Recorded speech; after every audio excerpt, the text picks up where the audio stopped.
You're with the Sunday Night All-In Call. And we finally got an ending this week to the search for a massive croc, didn't we, Chris? Yep. In the top end. Have a look at this. He's still moving, the bastard. The croc took the bait after being a long-time nuisance to local property owners. But it was so big that Matt Wright had to use a chopper just to move its head. Matt's back with us in the studio along with our guest reporter Samantha Armitage now. Now, Sam, you watched Matt prepare for this catch. How elaborate is the setup? It's huge. This took most of the day to set up by helicopter. It was cattle yards. Yeah. You actually Portable airlifted yards. cattle yards in, surrounded a tree, set the bait, which was pigs, and then we waited. It was How's the pig? enormous. Pig's Well, the no longer with us. No longer with us? Okay. But the croc nearly got out of the cattle yard, you were telling us a little bit earlier. When we first approached the cattle yards, he lunged, and with that sort of swipe of his tail, gave him power, and he nearly came over the top of the yard, so we had to reinforce the height of those yards, make them about 12 foot high. How heavy would it be? How does something that heavy get up that high? Power. There's a lot of power behind one of those animals. Yeah, we've got an email actually from Grace at Harden in New South Wales. She wants to know how old the croc would be. That size crocodile will be anywhere between 70 to 80 years old. He was a healthy crocodile and a fit sort of crocodile, so he's, yeah, he'd Even still, at 80? At 80, definitely. That's astounding. We're just going to have a quick look at our package from Sunday night now. Just have a look at this. Look out. Look out, man. This is big. This fella's big. Be gentle.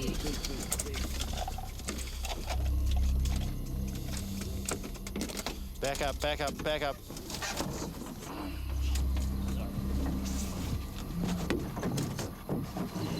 Just don't hang any feet or anything over the edge of the boat. Here he comes. How big do you think, Matt? He'll come out that side too, Sam. Is he under the boat? Yep. Oh! Oh my God. Ah! Ah! Quick! Jeez. Oh, Sam. Yeah.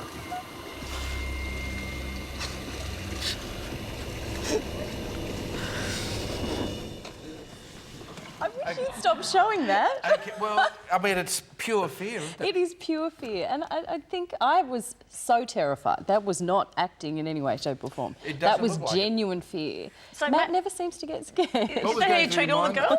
I want to know if he takes women on dates like this. No, definitely not. No? A little bit more class, maybe a smaller one. Because Chris was wondering earlier if you're a bit full of yourself. What, because he's so brave? Yeah, and brave and all that. Yeah. No, No, definitely no, not. no. You have to be confident to catch these things, though. You're very sure of yourself when you're doing it, aren't you? You're always in control and you're always calm. Yeah, well, if you... Unlike the reporters who travel with you.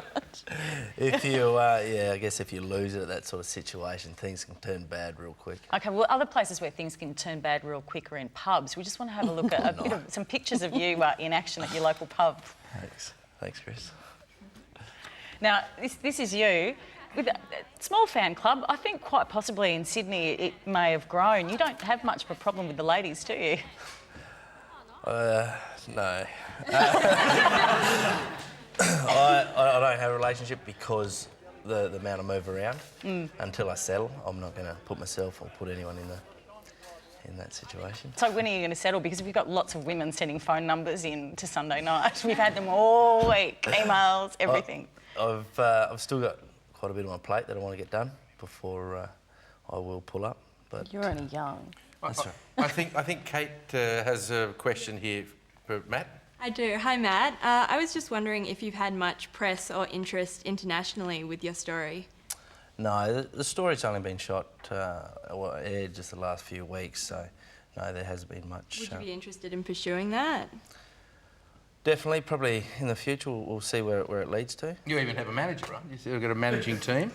Where is he? He's here Nick, somewhere. where are you? Put your hand up. Nick Fordham. No, he's not here. But you do. You would like to have a career. You'd like to be the next Steve Irwin. I know you don't want to be Steve Irwin, but you'd want to have a career It'll be similar to his. definitely a adventure show, Now, it won't be like Steve Irwin was only one of a kind. Sure. And he did his own things, remarkable things for the country and conservation. Now, as much as I do work with crocodiles, there is a lot of other fields that I do cover. What other stuff do you do?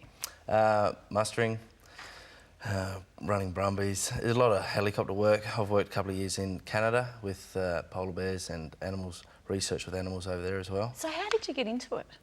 It came from flying helicopters, pretty much. Once I started flying helicopters and had an interest in animals, it just evolved from there. One of my first jobs was as a 100-hour pilot. Junior pilot was catching a crocodile. You mentioned earlier though that your mum was sick of you bringing home brown snakes. Yeah. Hello. Did mum's head in when I was about 6. I was always bringing brown snakes. But surely it still does a head in now. I mean, you've gone from brown snakes to 5.5 metre long crocodiles. I've got a bit more experience. But are they worried about you? Your parents must be. Yeah, they are more so probably the flying part. They, to fly a helicopter is probably a bit more dangerous than catching crocodiles. Have you been hurt? Sorry. Working? Injured at all? No. Do you think about how Steve Irwin ended up? Yeah, I do. That's part of working with wildlife. Mm-hmm. And prepared for that? Yeah, definitely. Yeah. How does a polar bear compare to a crocodile? Polar bear's a lot worse. Definitely. Because you can't gaffer them, or? No, they're one of the most probably deadliest animals on the planet due to their size and that they have no remorse. They're on land. They can run you down. If you're caught out in the open with a polar bear, there is no. But they are an endangered species. Definitely. So what sort of work have you been doing with We're them? just relocating from populated areas, pretty much the same as crocodiles, and taking them back out a long way from the communities. So you can take Sam and the polar bear adventure next. Would you go, Sam? Yeah, Sure. absolutely. Yeah.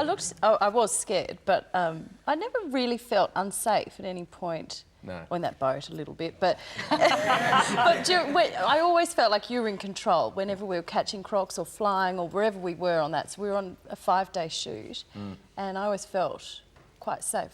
You're very careful in what you do. Yeah, definitely. You got to be careful to do these things. Except when you're hanging from a helicopter, which Yeah. Sam did in the story last week. Well, that was my producers. We'll talk to him about that. blame That wasn't the my idea. producer. That wasn't even Matt's idea. Poor producer always gets blamed. Matt Wright, Samantha Armitage, thank you very much for your time this evening. Thanks, guys. Thanks, Chris. Thank Thanks, you. Mike.